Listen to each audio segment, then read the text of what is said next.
we're back. When was the last time we had all the three of us together? It's been a couple weeks, eh? 96? The last time Leafs won a cup? Oh my God. Can we cut this next part out? Yeah. Because I was going to say we haven't done a podcast since before the war. Yeah. True. Speaking of wars, how about that Detroit game? Yeah, that so can I tell you guys a story of me watching that game? Yeah. I've told my clients. So I watched game up to about a minute left of the second period and I passed out. I was a little hungover, so that's that might have happened. But I woke up 5 minutes left of the game and it is fucking 10-7. And you know when you wake up from a nap and you look at your clock and it just says it's like 2:37, you're like, I have no idea what that time means to me. You're like, this is a time. I know what it is. I just don't know what this actually means. Like, do I have to move? What do I have to do? Is my whole day ruined? Am I fired? And I wake up and I look at the score and I go, shots on goal, turnovers, times Matthews like fucking showed off his mustache. No, it's 10-7. The goals were 10-7. There's 5 minutes left. And I was like, wait, did I see that? Like, oh, I must have gone to bed when it was like 9-8 and I just didn't fathom it. No, I went to bed. It was 6-2 and I woke up and it was 10-7. Like 15 minutes of gameplay later. Yeah, it was a nightmare. It was interesting. Now let's just start at the ground up. Goaltending.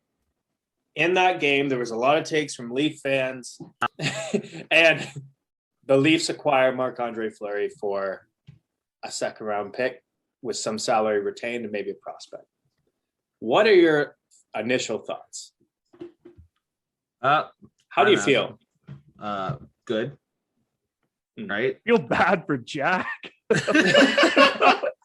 Fuck, we just Jackson, him under the bus. What does it matter? He's gonna blame himself whatever you do. Right? You know what? That's fair. Gives up a shutout. Yeah, I don't know. I think I just shouldn't have even let a shot go on goal. All right, Jack. Go away. But what are your feelings? You would be happy. Okay, so why then the hesitation? And I'm not saying I agree or disagree with it. I actually personally want to ride with these two guys, but why the hesitation then when you said, no, we're not going to get Fleury? It's a good question. I mean, I think because he wouldn't come here anyways. I think that's in the back of my head.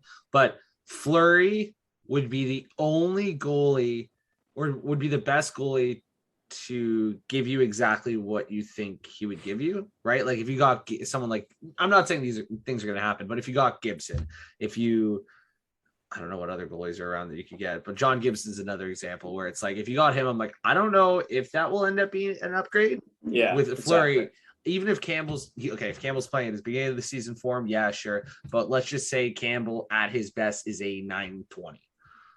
I think Marc-Andre Fleury isn't going to give you anything less than that for sure. But that's one goalie. And I don't know. Unless he plays Philadelphia somehow in the playoffs. Yeah, then he turns into just absolute beans. Like turns into Michael Hutchison. Stevens beans. Yeah. Not Colorado Avalanche. Yeah. Mark, what would your thoughts be? Because you had the same reaction. You'd be happy, your feelings, but it was also like, yeah, he's so clutch though, but I just be like, how come Jack and Mrazek couldn't get it done? Like they're just in a slump, and I feel like they're not very good at stopping pucks. Yeah, so like they can't let them go in the net, else we consider them bad. Actually, even if they keep them out of the net, we might consider them bad because we are terrible people. So Campbell has the potential to be potential is French for currently sucks. Yeah. So he's regressed to his 917 career average. So regression to the mean. Now, dude, wait. Remember when Laine had like 30 goals in the first 30 games and then he scored like 6 goals for the next 50 games? I know when you look back, it still says 36 goals, but during the season, if you remember back to that season, you go, oh yeah, he wasn't very good, eh? Okay, here, what would you rather? Would you rather a goalie who has the potential to be a 940 save percentage, but also has the potential to be an 889 save percentage, or would you rather a goalie who's 917 all the time? Didn't we just get rid of a one like that? No, yeah, fair. Yeah, But yeah. what would you rather? Would you rather one that's just like even Steven, old a vet. good, fine goaltender? Because 917, hate to break it to you, is literally league average. Do you Campbell is 50. How happy would fucking Leafs fans be if we got a 917 every fucking night? Yeah. Right? Yeah. Right. Well, walking into the Have we ever gotten mad at a goalie for giving up 3 or less goals? No, they'll still find a way No. to get mad at Freddie Anderson last year. No, like we'd be like, like it'd be, eating an extra cookie from the cookie jar when your parents said you gotta have one, you have two. Like it's not that bad. But he was good a until 917, he would just 917 is shit the bed. fucking is what? Like 3 goals, 4 games in, giving up 3 goals in 4 games, and then giving up 2 goals in 1. Like that's pretty good. I'd be pretty happy with that. Yeah. Right. If this let's look in this next stretch, in the next 5 games, if we gave up 3 goals in the first 4 and 2 goals in the last one, how many points we would have? And I bet you it's higher than whatever we get. So yeah, fuck that's you. fair enough. But I mean, I'm just asking questions here. So Mrazek, now I will say he's looked shaky, but we still need to remember the guy's played under 10 games this season. And he looked good. Like he looked scary. Let's be honest. Terrible. He's scary. so fun to watch. Yeah, He looks like Andre Kasha with pads on. yeah, yeah. Same country too. So yeah, that makes sense. I knew. I definitely knew that. My high level of geography here. So I don't know. I think you gotta ride with. There's other needs. And if I'm being completely honest with you guys. So I was all out on Jacob Chychrun earlier. I'm gonna say what you're saying, and we're supposed to start arguing. This was the podcast. We talked about this beforehand. Right. Argue more. We're not going to here. Just keep going, Isaac. Sorry. So I am, because of 2 reasons. 1, Arizona's management sucks. 2, the trade that we just did was a fleecing, and the fact that they didn't know that is crazy to me. It served really no benefit to Arizona. I can't really see a benefit to them. So it's like, I'm sure there's other guys calling about Chychrun, including, I said Boston, and if it's not someone like the Leafs, I think Boston is going to go get Jacob. Kings. He was linked. That's like the perfect upgrade to just shift your rebuild like a year. Right, but Boston is realizing that they only. Boston's going to fucking get them. But and they need someone with McAvoy, and they have a halfway decent prospect pool. That would be one that I would absolutely hate, but I'm down for Jacob Chychrun now. My mind has been switched because I know that you wouldn't have to pay as much.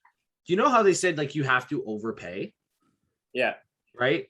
But if I have an abundance of like pillows in my house, and you think pillows are worth a lot of things, and I just give you a bunch of pillows. See, and I give you a bunch of pillows. You think these things are fucking amazing, right? Because you fucking love pillows. All you have to do to Arizona is make them think you're overpaying them. Right. Right. The only issue is that 10 other teams in the league will be doing the exact same thing, whereas I don't think they got many calls on LeBron. Will they though? I think Dubas is like the only one that actually does that. Everyone just loves making bad trades.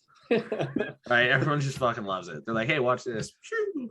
Bad trade. Who was that? Was it Cirelli? Was he the Boston's GM with all of those terrible trades for a few years? The 2015, 16, 17 yeah, draft. well, he's gone now. So RIP. Pull one out. So Jacob Chychrun, Mark, I know you were always kind of down for it.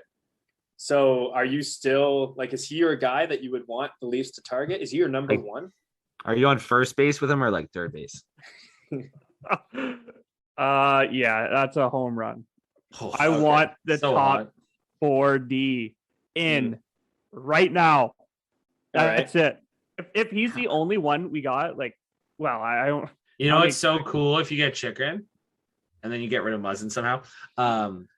Brody, Riley, Chychrun, Liljegren, Sandin, Brody, 5 defensemen for the next 5 years, and you just go, or let's say 4, and you're good. Right? You're forgetting about Topi. Why did I only name 5? Economics with Dan. Okay, so I know we just got into trade a little bit there, but I want to bring it back to our defense recently. Other than Detroit game was, but let's be honest, the goaltenders did not play well. It was the goalies. just the third. Why did he have to do that? Who's that? Who? Campbell.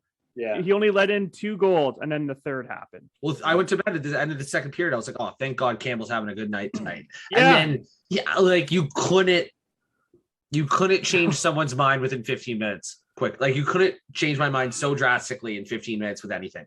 Mm-hmm. It went from he's having a great game to we need a goal. Even if there's right beers now. involved, 15 minutes is not enough.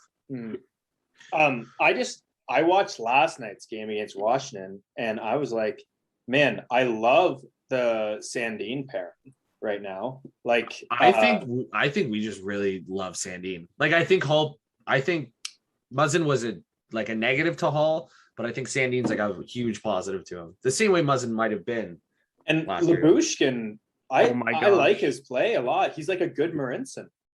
Whoa, that's a really really. Why'd you have to put his name in there? Why did you do that? Because this is why. This is why. There was a few plays where you saw Lyubushkin have the puck, and it was like he looked like he's not the best puck handler. And that reminds me of Marty Marincin. The difference is that Marty Marincin was a bad puck handler, but also a bad decision maker. Lyubushkin is a good decision maker. He just doesn't have too much skill other than Marincin is a bronze medalist. Okay. That's true. Hey, Marty Marincin, if he had better decision making, could have been pretty decent. He had size. His stick was like. This is like telling my mom. This is like me telling my mom I could have been a doctor. You could. I got 92 in elementary. You could have. Did you just hear that economics lesson you gave us on supply and demand? That's true. I'm going to put that on my resume. Please just go to Leafs and Lads podcast episode 25 at the 12-minute mark, and you will be educated. So I don't know what do you guys think. I know, didn't you only watch the third period of watching the game? I think Mark, you watched the whole thing with me.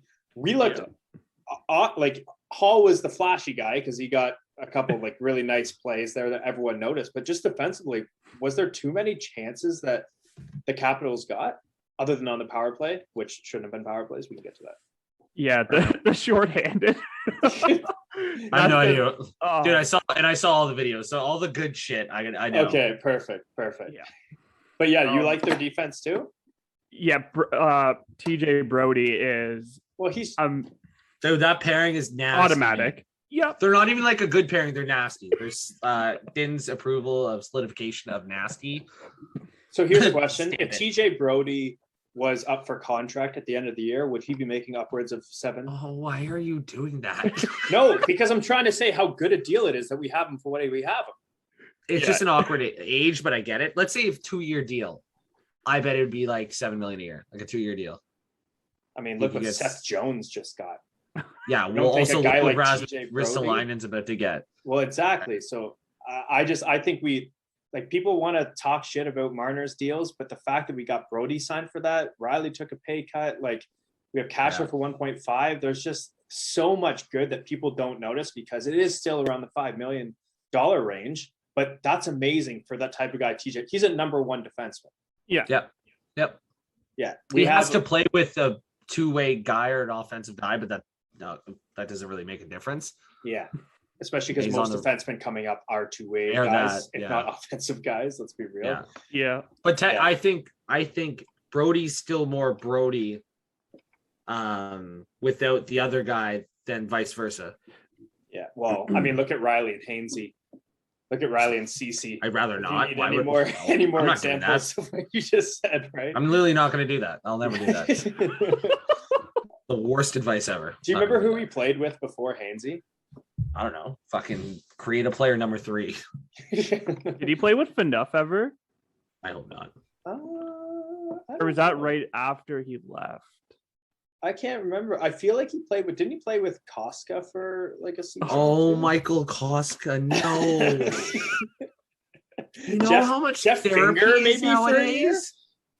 Yo, I'm still. You know that theory that they thought Jeff Finger was some other defenseman and offered the wrong guy a contract, and it's such the contract makes no sense. The contract makes no sense, and it's like it actually is more logical that they probably just got the wrong name. It was like the JFJ years too. So yeah, yeah. So I thought our defense looks awesome. Our forwards are just. Now, here's another question that I got asked you guys in the group chat is when at the start of the year, every time you can look back and watch our post-game podcast, we were saying William Nylander is almost the best, if not the best player on this team. And he was on par with Austin Matthews. He could turn it on, be the best player in a game on both teams for the entire game. Every shift he's out, he's dominating.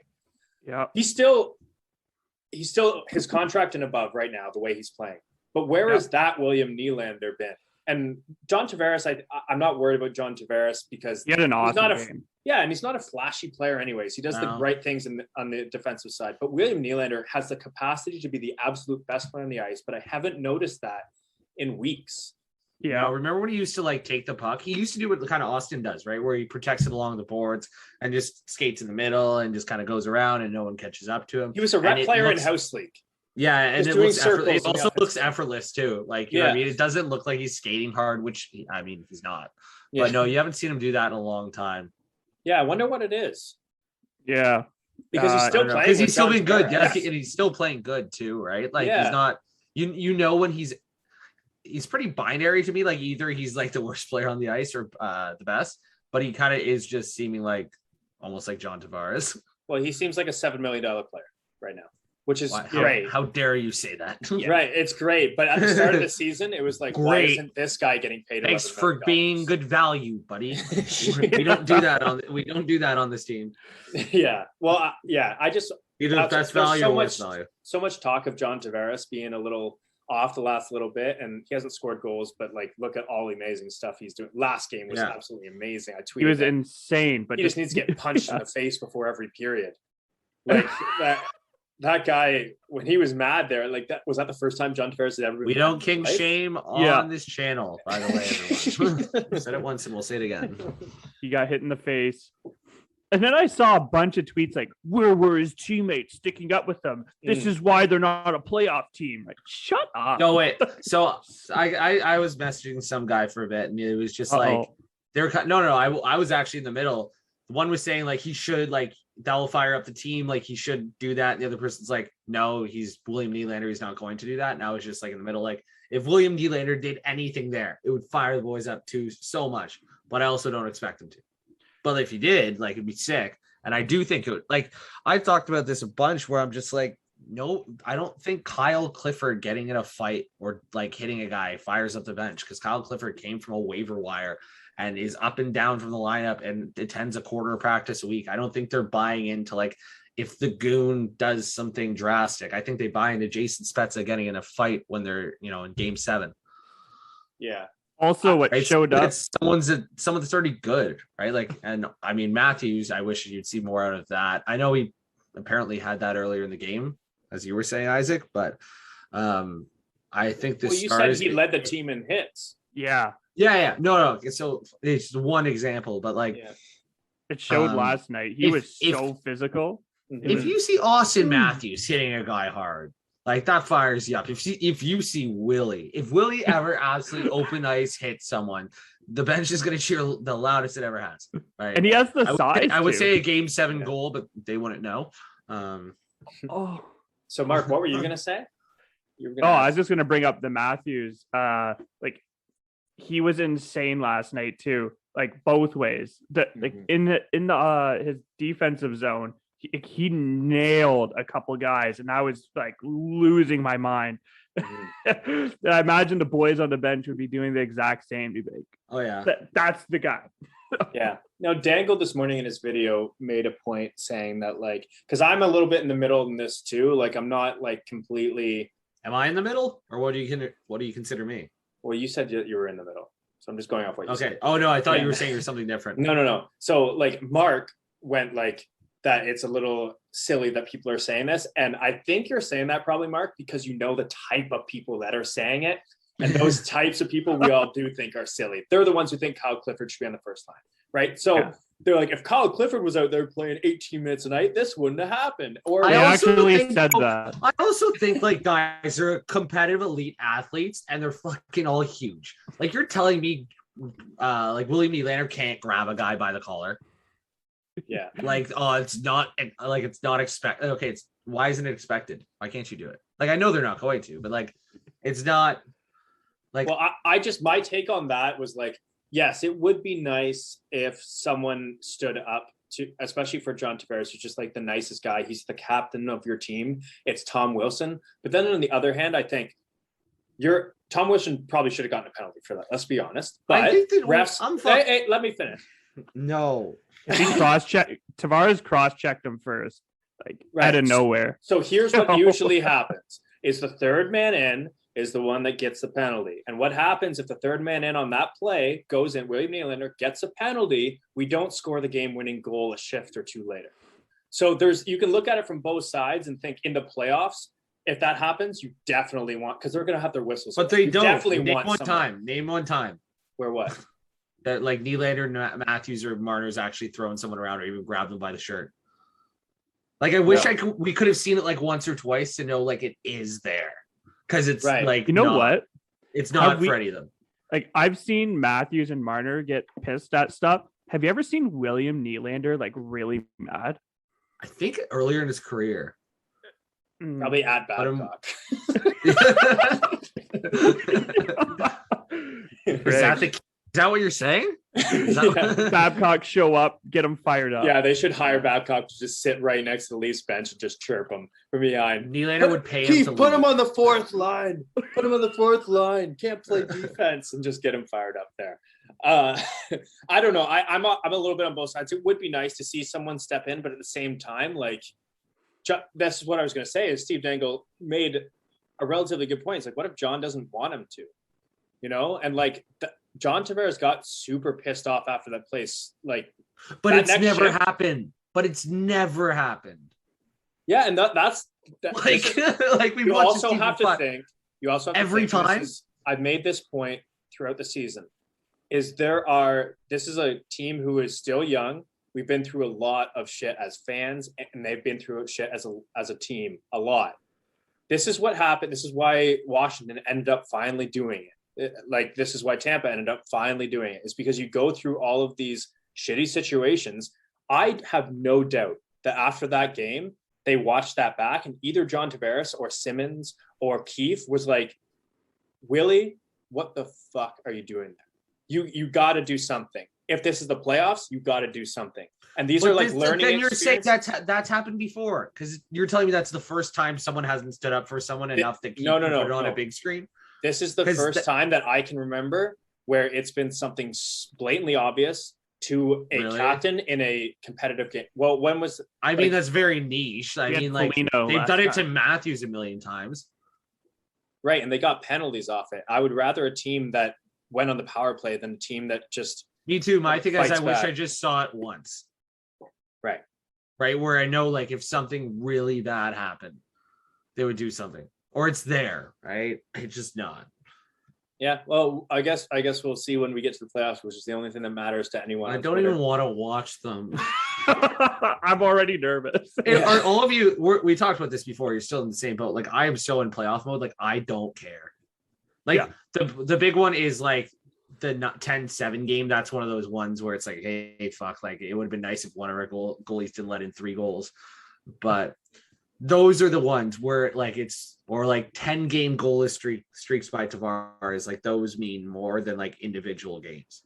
We just had such a huge lead that I just feel like we just stopped playing. Well, and then they see what Justin back, Hall said. Like, you see what Justin Hall said today? He said we like play down to losers. Yeah, he said we played down to people beneath us, and like we've all been thinking it for years, right? And it wasn't stupid for us to say, right? Because sometimes it's like, are we just like making this shit up, and it's just like kind of like by luck? And it's like, no, they're thinking it too. Yeah, and maybe it's a Toronto thing because the Jays do that shit all the time. They'll just like end up sweeping the Yankees and the Red Sox back to back, and then they'll go against the Pirates and lose.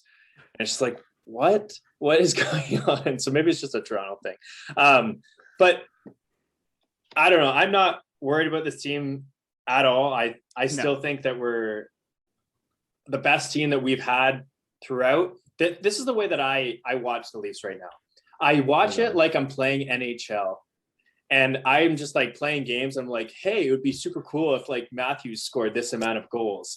And it's just like, they got free weed. They got free weed in Vancouver too, right? Yeah. Well, I just like, I'm watching it like I would really like to see them win a bunch because it's just like Leafs are on a 6-game winning streak and they have all of these cool stats that like if they're breaking the history of Leafs. It's just Does like anyone else just sit there just wanting Austin Matthews to score? Yeah, that's all. I just sit there I going, wonder how long it's gonna take him. I'm just like a cool. I like numbers. So just seeing like his goals per game and shit, like, exactly. That's what I'm like. It's just cool. And if they lose, I'm like, we lost. You know, it's no big deal. There's like not been one game where I'm just like super. It is a shame that like, you know, if you lose, like honestly, overtime losses hurt the least to me because like it's a fun game. It's close all game. And you get to overtime, you're like, this is kind of a joke. You see the shoot, you go, this is a joke.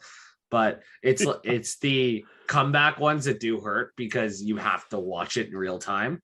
Right? Like a game where it's back and forth, it's not super crazy, but like when it's those big comebacks, those. Does anyone else only look at the standings in the NHL once we win a game? Yeah. Does anyone else look up? Looking up? Does anyone look up the standings? No, I thought they just clicked sim. I only because I get depressed if I look. I'm like, they're catching up to us. Because losing doesn't negate points, right? So why would I watch? Right? That's the exact same thing. When the Rams lost, I literally didn't watch the NFL Network for that week until the next game. I'm not hearing how bad we are. Yeah, I don't. But if we win, I have. They're about to trade for Derrick Henry. Yeah, they just traded for Derrick Henry. No, I can't watch it. Hey, what's the difference? What's the difference between Derrick Henry and Jake Funk?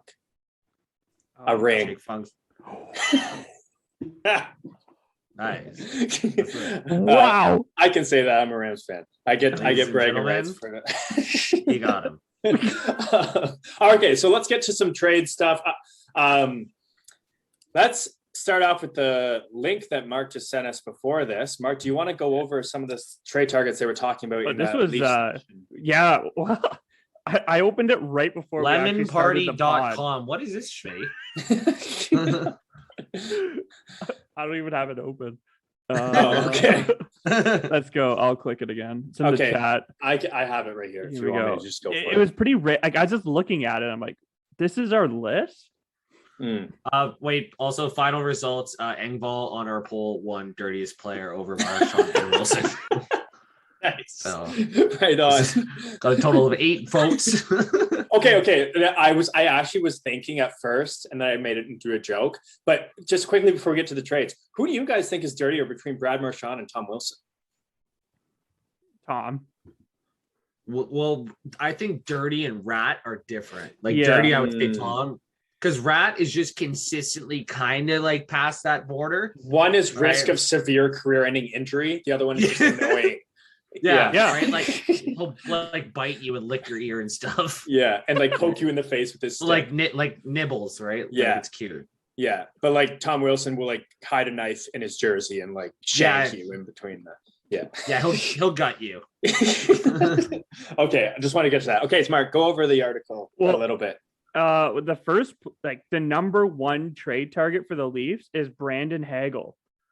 Mm-hmm. So, dude, I'm so on that trade. Didn't you mention him like a month ago? You know who it was? Yeah. I think it was Richard in our comments. Okay, right. I think it was Richard. I think Richie boy. So, yeah.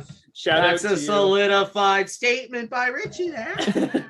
But Din was the one who was like down for it before we were, because if I'm being honest, I didn't really know who Brandon Hagel was. Dude, I just think what's the like looking at Michael Bunting and technically how valuable he is, right? Like if you want to go goals per dollar,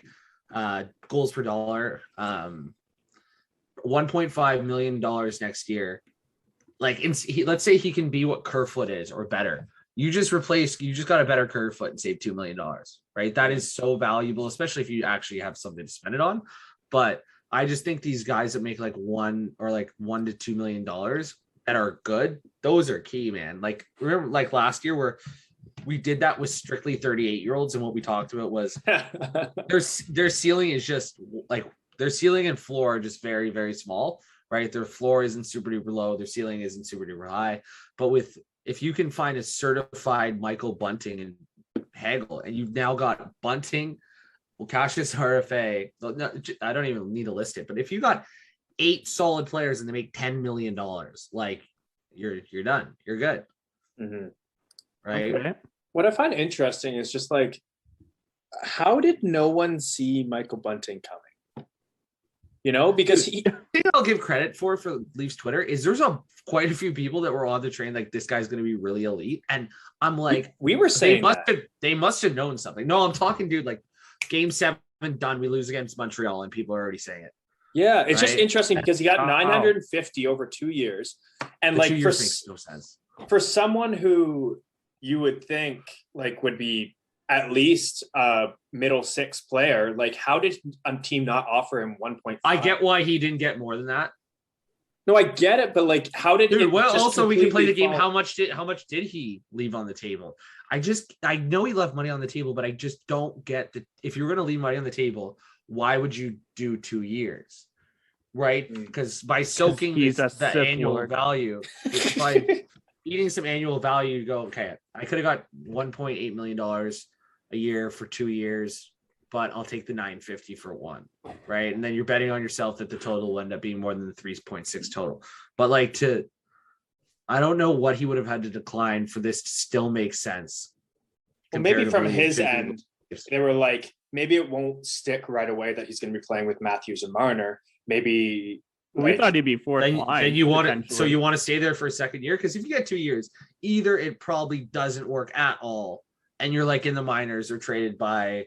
Well, I just think or it's good, and it was a bad deal then.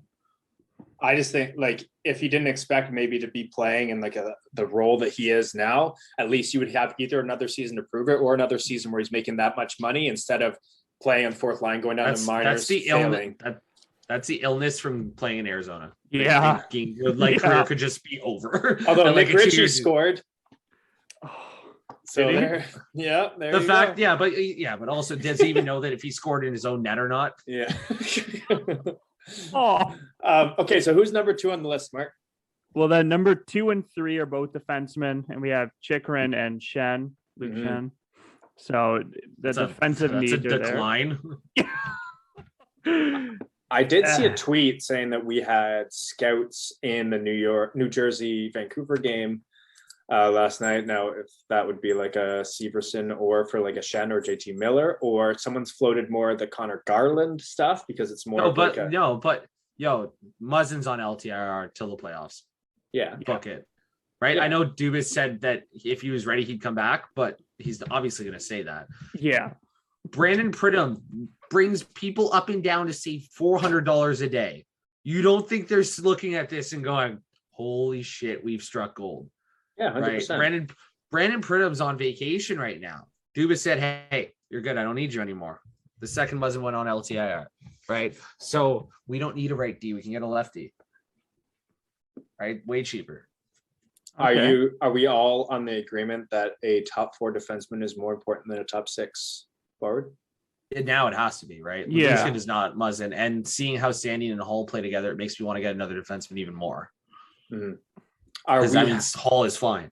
Are we happy walking into the playoffs if we just get a top 4 D-man and no forwards? I mean, no, I'm not. You're not happy. I want more. I'd rather. Well, like you just asked me if I'd be happy, right? Like, would you be content? Yeah, I'm content. The second the playoffs start, I don't care about the fucking Nick Abruzzi's or whatever that we traded at the deadline. I'm just thinking about how this guy's going to help us. Right. So I probably want to be, because I'd be thinking, why didn't, as we're getting in there, we could have got more. We could have been more prepared. Mark, what were you saying? I would be happy if we have the top 4D with no forward, but I wouldn't be confident. If I know our goalie's solid, I'd be okay. Yeah. But if you tell me our goalie system's exactly like it is right now, then I'm probably also wanting a goalie. Yeah, if we were going to go into playoffs in like next week or in even 2 weeks, I'd be nervous with the goaltending right now. Someone needs to gain some confidence.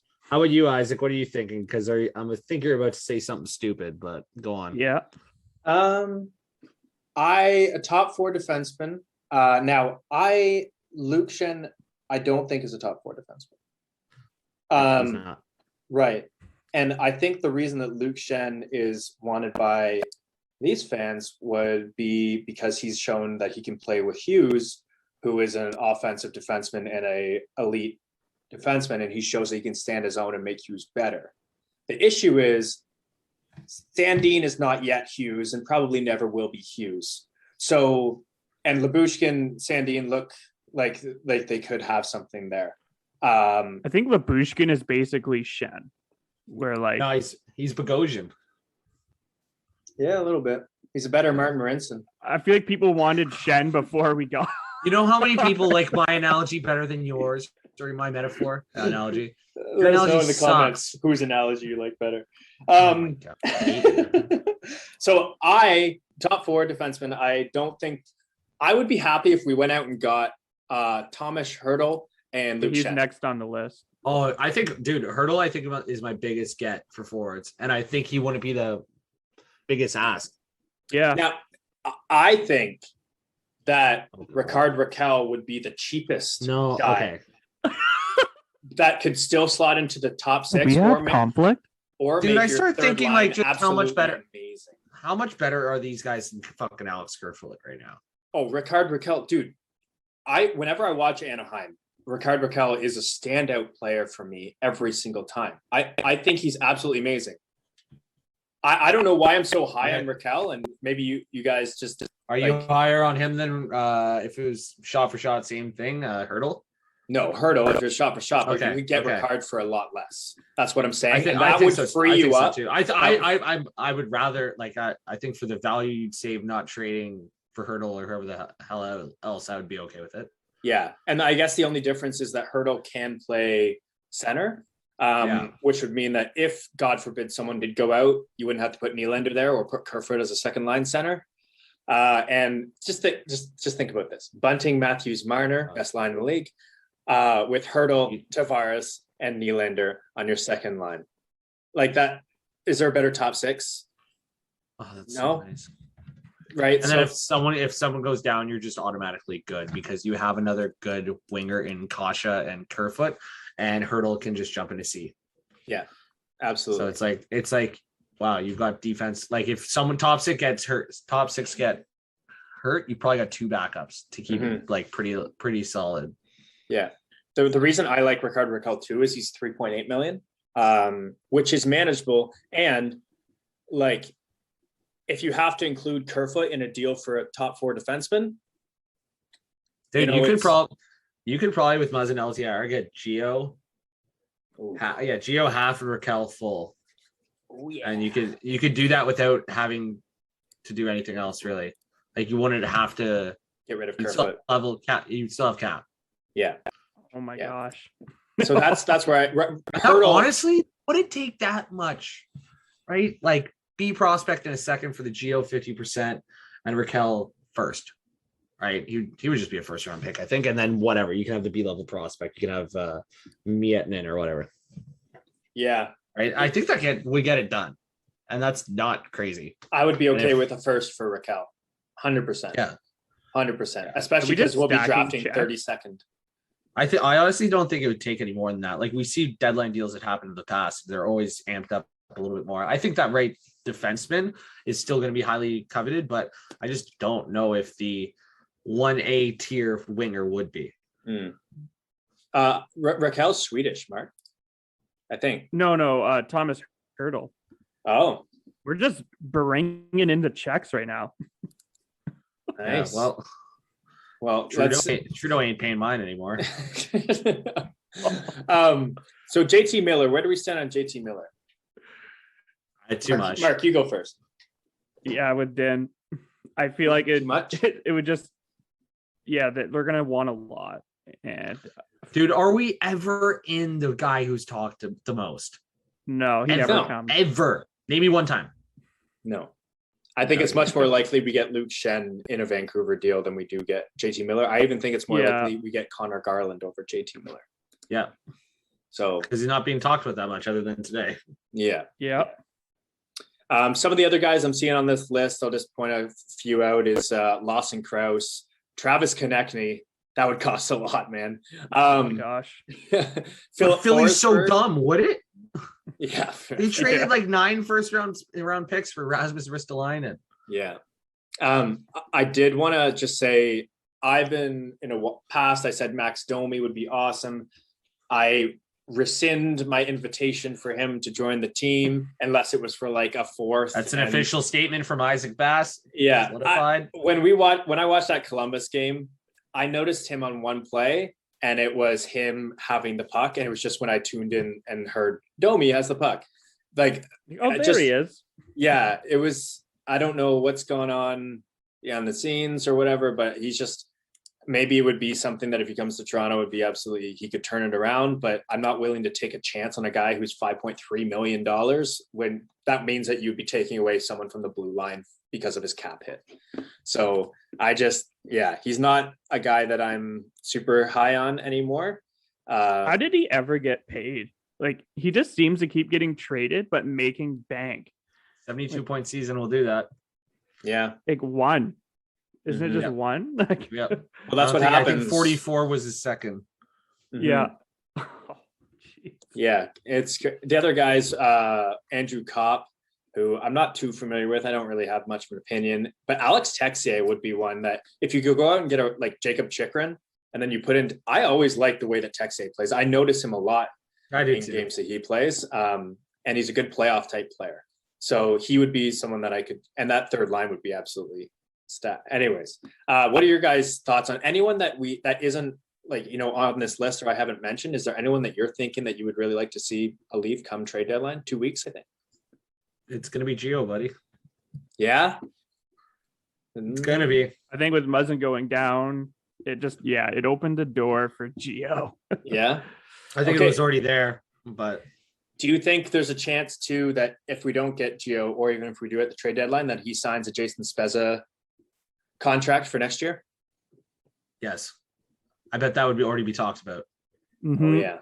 Yeah. Right. 30. Yeah. He's at the age. Yeah.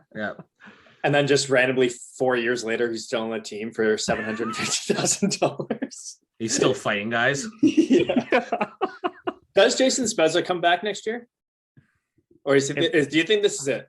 No, because either we lose in the first round or we win the cup, right? Yeah. You know what I mean? If we get to the third round, I would be like, maybe, but like, and if we get to the cup finals, definitely no. And I think that's the only two things happen.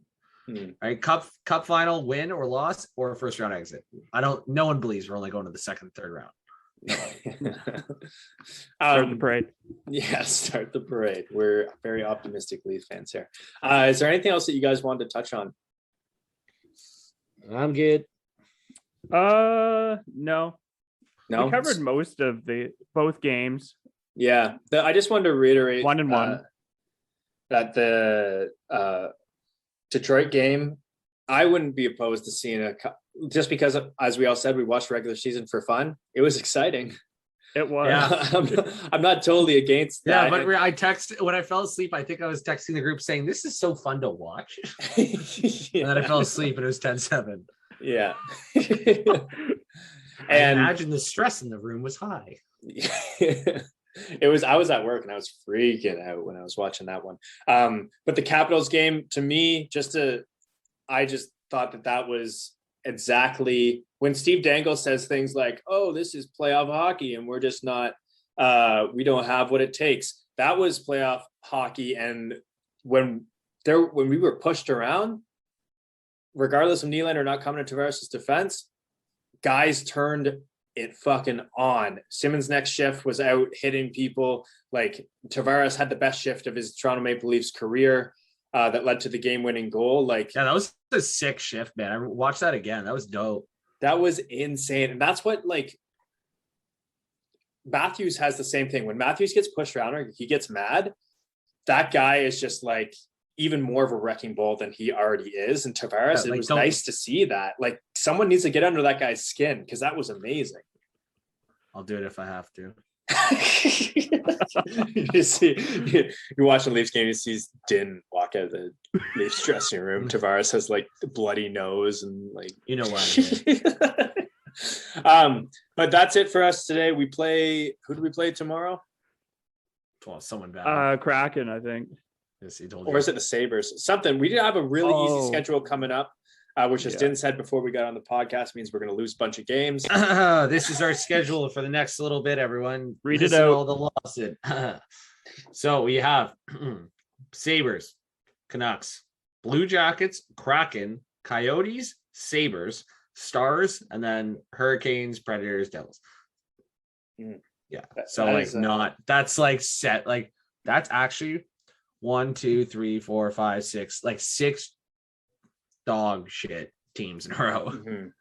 And then the final, so that means the final stretch of our season has a lot of Tampa, has a lot of Florida, has a lot of Boston. Yo, my favorite's the last 5 games: Lightning, Panthers, Caps, Wings, Bruins. That's so good. Yeah, and that I'm guessing it's going to define who we play in the first round. Just based those on that games, I think those games will be playoff. You know when games. I say like we don't care, like those are playoff games. Yeah, because the other teams will be feeling the same type of way. Yeah, I wonder in circles of Tampa and Florida fans if they're like, we want to go against the Leafs, or are they like, we want, like, do you think that they're kind of like, everybody wants to? I think everyone would. Why wouldn't you want to face the Leafs? They lose every first round. Yeah, right. They blow. They up. have to be thinking it. Yeah, they have to. Right. At this point, it's not just like a meme, right? Like. They choke. But do you think Tampa still does? Because Tampa beat Florida last year and it was 6 games?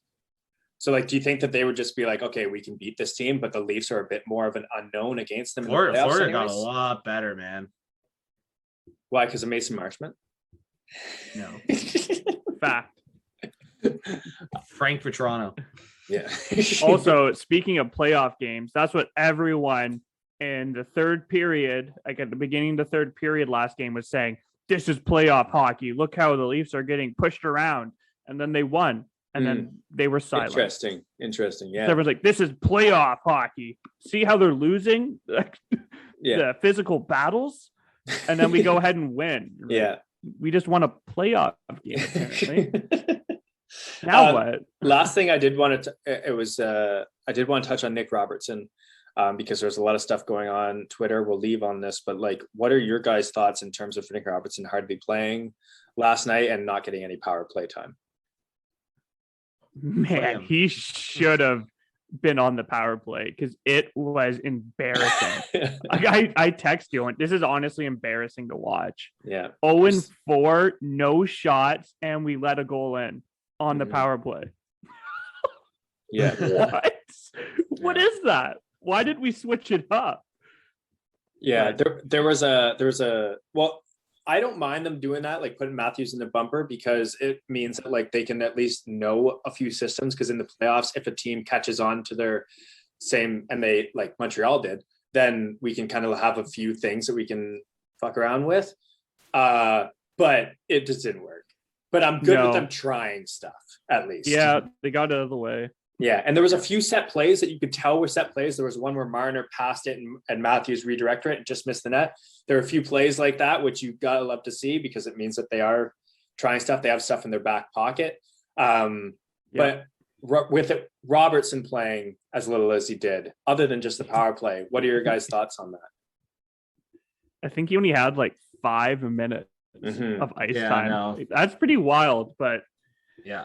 Is it more valuable to have him up playing that amount of time, or down in the AHL playing 18 minutes? No, up. Yeah. He has to be up. Yeah. I don't know what the answer is when up, but it's up. It's up. Yeah. Just to get the speed of the game. It's so different in the AHL. So yeah, he needs that. Yeah. And there was just to be around the boys too. Do you guys remember the shift he had in the final 5 minutes? Yeah. Where he had like 3 takeaways and was just all over the ice on that shift. And it just shows like kind of what this guy is capable of. And against Washington, do you want to play this guy too much to start off when he's just getting back from injury against a team that is known to be a little dirty, is bigger? It was a dirty game. Do you want Robertson going against Lars Eller and Tom Wilson much? Probably not. No. You know, save it for this terrible stretch we have coming up. Play him like 10 minutes, 12 minutes a night.